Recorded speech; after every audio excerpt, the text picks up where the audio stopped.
Mesdames et messieurs, chers participants, donc je suis très heureux d'être avec vous ce matin pour partager un peu l'expérience béninoise qui a démarré depuis quelques années. Vous savez, le Bénin s'est engagé dans une stratégie très volontaire de faire vraiment du numérique un levier de transformation.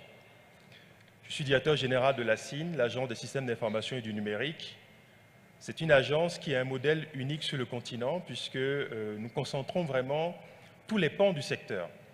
Nous traitons des sujets liés aux infrastructures numériques, nous traitons des sujets liés au système d'information et à la digitalisation, nous traitons également de l'aménagement numérique du territoire et enfin, un volet non moins important, nous sommes également responsables des sujets autour de la confiance numérique et de la cybersécurité. Donc c'est vraiment une agence intégrée qui a pour vocation vraiment de s'appuyer sur des synergies très fortes à l'échelle du pays.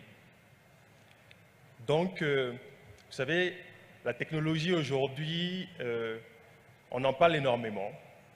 On aborde de plus en plus de sujets nouveaux, des sujets liés à l'innovation. Mais nous, ce qu'on a voulu faire au Bénin, c'est de rendre la technologie transparente, de permettre aux utilisateurs, de permettre aux citoyens, aux entreprises, de pouvoir consommer des services numériques de la manière la plus simple possible. Et donc, dans ce cadre-là, nous avons vraiment engagé toutes les composantes de la société pour être sûr que tout ce que nous faisons, toutes les plateformes, toutes les solutions que nous mettons à disposition de ces citoyens, de ces entreprises, sont vraiment adoptées par les populations.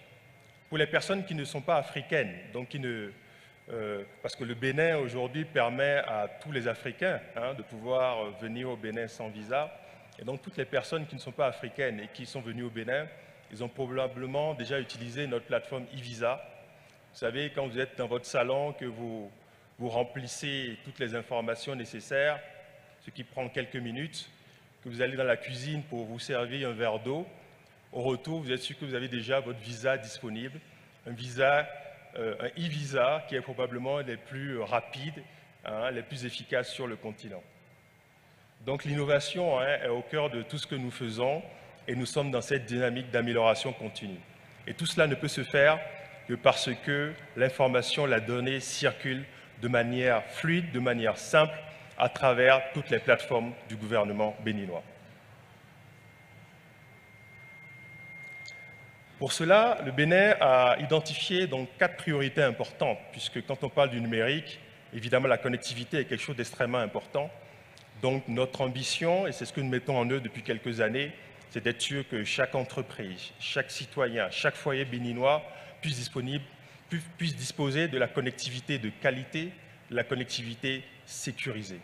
Une seconde priorité très importante pour nous, et vous l'avez dit tout à l'heure, Monsieur le ministre, c'est l'administration intelligente. Ce n'est pas de l'e-gov, c'est de l'administration intelligente. Et nous allons dans cette direction-là, puisque nous avons aujourd'hui déjà un portail national des services publics avec plus de 230 services qui sont dématérialisés et qui sont à la disposition des populations, des entreprises béninoises.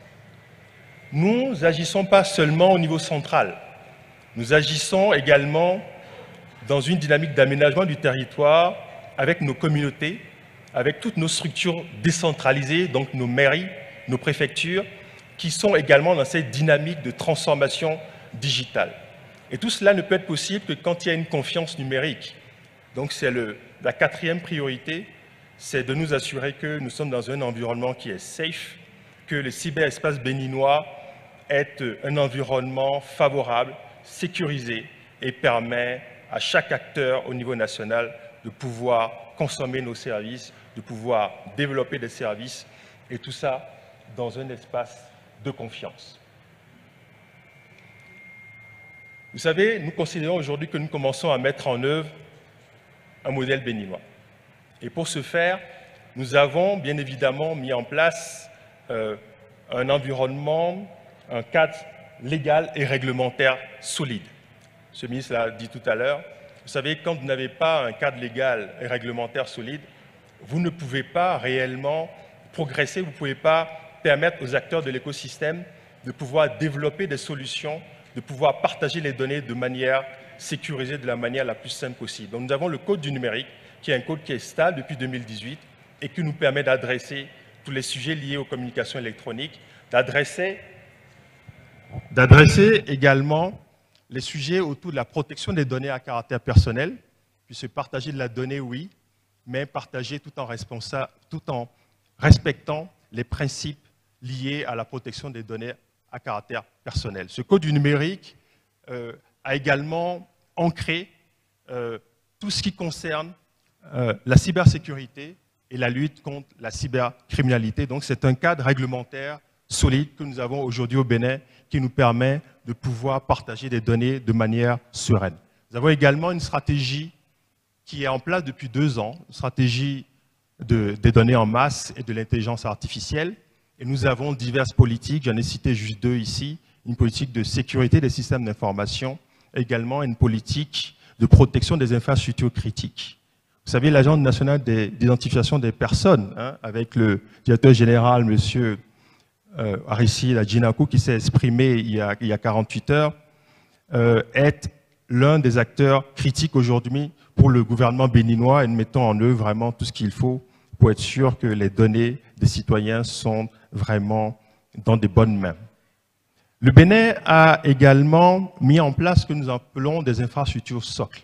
Nous avons notre PKI national, notre infrastructure à clé publique, qui nous permet aujourd'hui de signer tous nos titres sécurisés et qui permet aujourd'hui d'avoir vraiment un environnement dynamique. Nous avons mis en place également des data centers, en particulier un data center Tier 3 qui est opérationnel et qui est exploité par l'opérateur national. Nous avons également notre plateforme nationale de paiement électronique qui est opérationnelle, qui est intégrée au portail national des services publics. Nous avons des projets ambitieux. Nous avons adhéré récemment au PAGOF, un programme pour un gouvernement ouvert, et nous lançons notre 2e version de notre plateforme d'Open Data. Toutes ces plateformes-là sont considérées aujourd'hui, ces infrastructures, comme des infrastructures socles et échangent constamment des données à travers la plateforme nationale d'interopérabilité. Cette plateforme nationale d'interopérabilité est le fruit d'une collaboration avec l'Estonie, puisque nous avons nos ingénieurs de part et d'autre avons collaboré au cours de ces dernières années pour que depuis 2020, nous ayons cette plateforme qui est pleinement opérationnelle. Vous savez, pour réussir ce genre de projet, vous le savez tous très bien, nous avons besoin évidemment de ressources humaines de qualité. Nous y reviendrons tout à l'heure pour pouvoir mener à bien tous ces projets ambitieux. Pourquoi partager de la donnée? Je vais commencer à le dire tout à l'heure. Nous voulons que nos services soient pleinement accessibles. Nous voulons que toutes nos plateformes puissent communiquer de manière fluide, de manière sécurisée. Nous considérons aujourd'hui qu'il n'est pas nécessaire de répliquer de la donnée.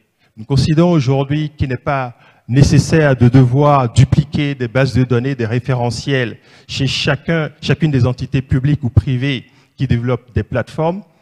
Et donc, nous avons plutôt opté pour un principe où nous responsabilisons vraiment chaque acteur.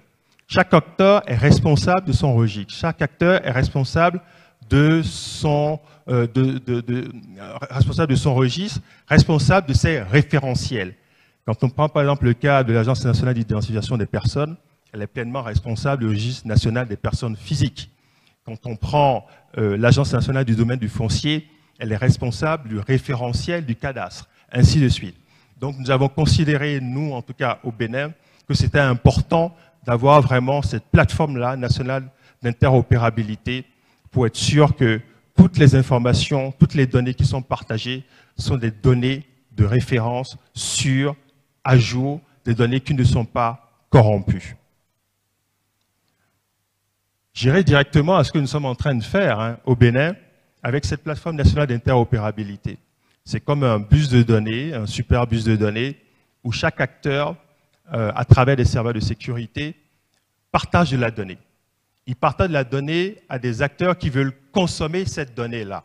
Donc, il est responsable de ce référentiel. Il est responsable de ces registres-là. Ce que nous avons estimé, en tout cas donc, au Bénin, et ce que nous continuons à faire, c'est de... D'accord, donc il faut que j'accélère. Donc nous sommes sur un environnement ouvert avec des standards qui sont des standards ouverts et qui sont vraiment le socle de la plateforme nationale d'interopérabilité.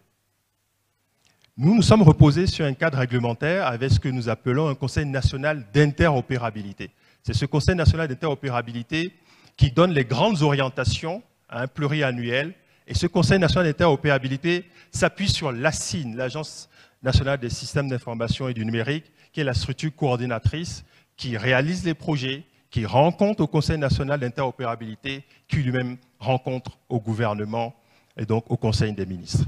Nous avons donc un dispositif avec des conventions d'adhésion à cette plateforme nationale d'interopérabilité et nous avons également des conventions entre les producteurs, entre les propriétaires de référentiels et les consommateurs de référentiels. Et l'ASIN, à chaque fois, est la troisième partie, une sorte de tiers de confiance qui s'assure vraiment que les parties échangent des données et s'assure vraiment que ces données également sont des données qui sont chargées, en tout cas partagées à travers des serveurs de sécurité. Et nous exigeons évidemment, surtout quand nous sommes sur des données sensibles, que l'agent de protection des données à caractère personnel puisse donner son quitus. Vous savez, ce dispositif que nous avons au Bénin fonctionne également parce que nous avons également ce que nous appelons le catalogue des services interopérables. C'est un catalogue de services où vous allez retrouver vraiment tous les services publics qui sont déclarés par des points focaux. Donc dans chaque ministère, dans chaque structure publique, vous avez un point focal dans l'équipe de la DSI ou tout autre acteur en capacité que nous formons qui doit déclarer ces services publics-là et donner toutes les informations sur la manière dont on peut formuler des demandes. Et nous mettons à jour régulièrement, tout au long de l'année, ces 1300, ces 1360 services publics aujourd'hui qui sont déclarés et à l'intérieur de ces 1360, 220 services qui sont complètement dématérialisés. Donc, comme vous pouvez le voir, à travers ce bus de données, à travers des serveurs de sécurité, nous avons déjà un certain nombre de registres. Nous avons déjà aujourd'hui près de 60 membres aujourd'hui qui ont adhéré, pas seulement du secteur public, mais également du secteur privé, qui partagent de la donnée, qui échangent tous les jours leurs données. Donc 60 structures publiques, comme vous pouvez le voir à travers ces quelques chiffres, plus de 120 systèmes d'information qui sont intégrés à cette plateforme nationale d'interopérabilité et plus de 300 services aujourd'hui qui interopèrent chaque jour. Vous voyez, quand vous regardez le nombre de requêtes sur les 12 derniers mois, vous avez une moyenne de peut-être autour de 1,1 million par mois. Mais quand vous regardez sur les 30 derniers jours, vous voyez déjà que nous avons doublé par rapport à l'année dernière le volume donc, de transactions que nous constatons donc, chaque semaine, chaque mois. Les prochaines étapes pour nous sont claires et assez simples. C'est donc créer aujourd'hui notre stratégie nationale de gouvernance de la donnée. Nous avons avancé de manière pragmatique dans le cadre de ces divers investissements-là, mais nous sommes à une étape parce que le Bénin, en général, a considéré qu'il a un cadre solide, mais dans le même temps, nous évitons de prendre des décrets trop en amont de nos investissements. Parfois, il nous arrive de développer des produits, de développer d'abord ces plateformes-là et de voir comment ça fonctionne et derrière de pouvoir définir une stratégie qui est beaucoup plus adaptée à la réalité. Et donc nous allons enclencher donc cette année notre stratégie nationale de gouvernance de la donnée et elle va s'appuyer un peu sur les pratiques déjà que nous observons, mais surtout faire référence également aux bonnes pratiques à l'international avec des principes indispensables comme le Axe One. Dites-nous une seule fois, vous savez, il n'est pas question que un citoyen qui se connecte et qui a déjà fait une demande, par exemple, d'un acte de naissance, quand il se connecte une nouvelle fois pour demander un autre service, il n'est pas question qu'il faille à chaque fois qu'il upload le document qu'il a déjà obtenu la veille ou la semaine d'avant. Ce que nous voulons et ce que nous sommes en train d'implémenter, c'est qu'il puisse réutiliser ces données-là, que l'État n'ait pas à lui demander à nouveau des données qui sont produites par l'État. Nous continuons donc notre expansion entre les structures publiques, avec les mairies que nous intégrons, pour que, in fine, nous arrivions à peu près 300 structures publiques qui sont en capacité d'être intégrés sur cette plateforme nationale d'interopérabilité. Nous n'oublions pas le privé, parce que justement, cette création de valeur, il n'est pas question qu'elle puisse se faire entre acteurs publics. C'est parce que nous avons également des acteurs privés qui sont intégrés, des assureurs, des opérateurs mobiles, des banques, même des brasseurs, des brassiers, des sociétés de brasserie aujourd'hui, qui ont besoin d'accéder à des données, par exemple, des référentiels de personnes morales, des référentiels des personnes physiques. Donc, tous ces acteurs-là, nous sommes en train de les intégrer progressivement pour qu'ils puissent développer des use cases intéressants pour leurs clients.